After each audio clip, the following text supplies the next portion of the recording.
Bantam Doubleday Dell Audio Publishing presents Street Lawyer by John Grisham. Chapter 1.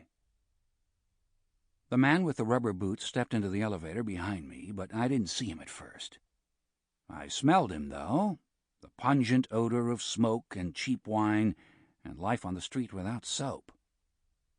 We were alone as we moved upward, and when I finally glanced over, I saw the boots, black and dirty and much too large. A frayed and tattered trench coat fell to his knees. Under it, layers of foul clothing bunched around his midsection, so that he appeared stocky, almost fat. But it wasn't from being well fed. In the winter-time in D.C., the street people wear everything they own, or so it seems. He was black and aging. His beard and hair were half-gray and hadn't been washed or cut in years. He looked straight ahead through thick sunglasses, thoroughly ignoring me, and making me wonder for a second why exactly I was inspecting him. He didn't belong. It was not his building, not his elevator, not a place he could afford. The lawyers on all 8 floors worked for my firm at hourly rates that still seemed obscene to me, even after 7 years.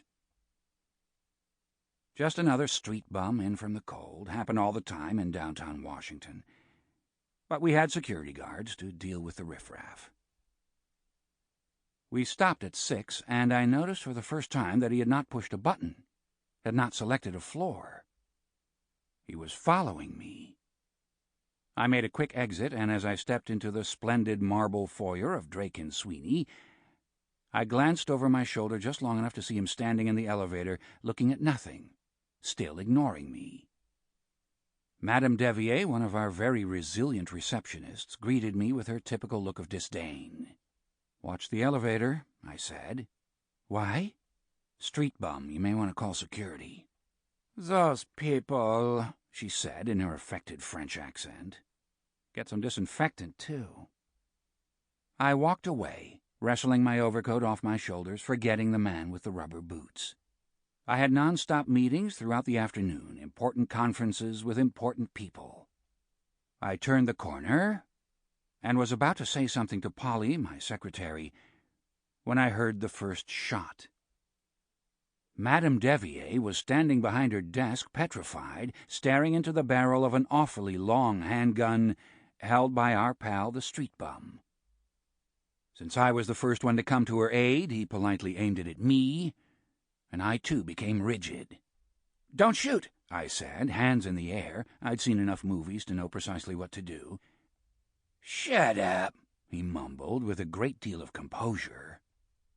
There were voices in the hallway behind me. Someone yelled, "He's got a gun!" And then the voices disappeared into the background, growing fainter and fainter as my colleagues hit the back door. I could almost see them jumping out the windows. To my immediate left was a heavy wooden door that led to a large conference room, which at that moment happened to be filled with 8 lawyers from our litigation section, 8 hard-nosed and fearless litigators who spent their hours chewing up people. The toughest was a scrappy little torpedo named Rafter, and as he yanked open the door, saying, "What the hell?" the barrel swung from me to him, and the man with the rubber boots had exactly what he wanted. "Put that gun down," Rafter ordered from the doorway, and a split second later another shot rang through the reception area, a shot that went into the ceiling somewhere well above Rafter's head and reduced him to a mere mortal. Turning the gun back to me, he nodded, and I complied, entering the conference room behind Rafter. The last thing I saw on the outside was Madame Devier, shaking at her desk, terror-stricken, head set around her neck, high heels parked neatly next to her wastebasket. The man with the rubber boots slammed the door behind me and slowly waved the gun through the air so that all 8 litigators could admire it. It seemed to be working fine. The smell of its discharge was more noticeable than the odor of its owner. The room was dominated by a long table, covered with documents and papers that only seconds ago seemed terribly important. A row of windows overlooked a parking lot. 2 doors led to the hallway. "Up against the wall," he said, using the gun as a very effective prop. Then he placed it very near my head and said, "Lock the doors," which I did. Not a word from the 8 litigators as they scrambled backward, not a word from me as I quickly locked the doors, then looked at him for approval. For some reason I kept thinking of the post office and all those horrible shootings. A disgruntled employee returns after lunch with an arsenal and wipes out 15 of his co-workers. And I thought of the playground massacres and the slaughters at fast food restaurants. And those victims were innocent children and otherwise decent citizens. We were a bunch of lawyers. Using a series of grunts and gun thrusts, he lined the 8 litigators up against the wall, and when their positions suited him, he turned his attention to me. What did he want? Could he ask questions? If so, he could get anything he damned well pleased. I couldn't see his eyes because of the sunglasses, but he could see mine. The gun was pointed at them. He removed his filthy trench coat, folded it as if it were new, and placed it in the center of the table.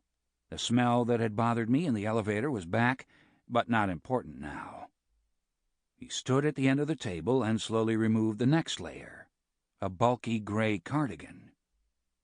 Bulky for a reason. Under it, strapped to his waist, was a row of red sticks which appeared to my untrained eye to be dynamite.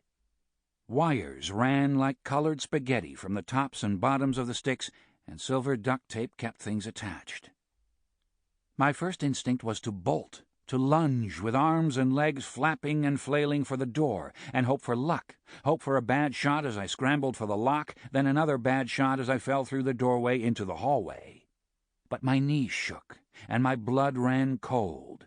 There were gasps and slight moans from the 8 against the wall, and this perturbed our captor. "Please be quiet," he said in the tone of a patient professor. His calmness unnerved me. He adjusted some of the spaghetti around his waist, then from a pocket in his large trousers produced a neat bundle of yellow nylon rope and a switchblade. For good measure, he waved the gun at the horrified faces in front of him and said, "I don't want to hurt anybody." That was nice to hear, but hard to take seriously. I counted 12 sticks, enough, I was certain, to make it instantaneous and painless. Then the gun was back on me. "You," he said, "tie them up." Rafter had had enough. He took one very small step forward and said, "Look, pal, just exactly what do you want?" The third shot sailed over his head into the ceiling, where it ricocheted and lodged harmlessly. It sounded like a cannon, and Madame Devier or some female shrieked in the foyer. Rafter ducked, and as he attempted to stand upright, the beefy elbow of Umstead caught him squarely in the chest and returned him to his position against the wall. "Shut up," Umstead said with clenched jaws. "Do not call me pal," the man said, and pal was instantly discarded as a reference. "What would you like us to call you?" I asked, sensing that I was about to become the leader of the hostages. I said this very delicately, with great deference, and he appreciated my respect. "Mister," he said. Mister was perfectly fine with everyone in the room. The phone rang, and I thought for a split second he was going to shoot it. Instead, he waved it over, and I placed it squarely before him on the table. He lifted the receiver with his left hand, his right still held the gun, and the gun was still pointed at Rafter. If the 9 of us had a vote, Rafter would be the first sacrificial lamb, 8-1. "Hello," Mister said. He listened briefly, then hung up. He carefully backed himself into the seat at the end of the table and sat down. "Take the rope," he said to me.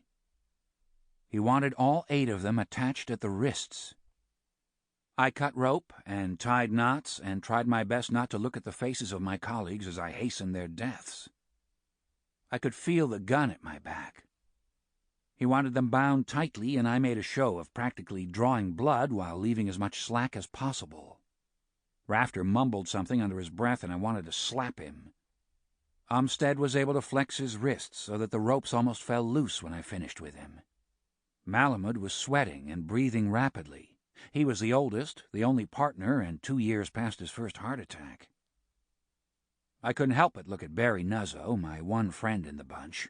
We were the same age, 32, and had joined the firm the same year. He went to Princeton, I went to Yale. Both of our wives were from Providence. His marriage was working, 3 kids in 4 years. Mine was in the final stage of a long deterioration. Our eyes met, and... Sample complete. Ready to continue?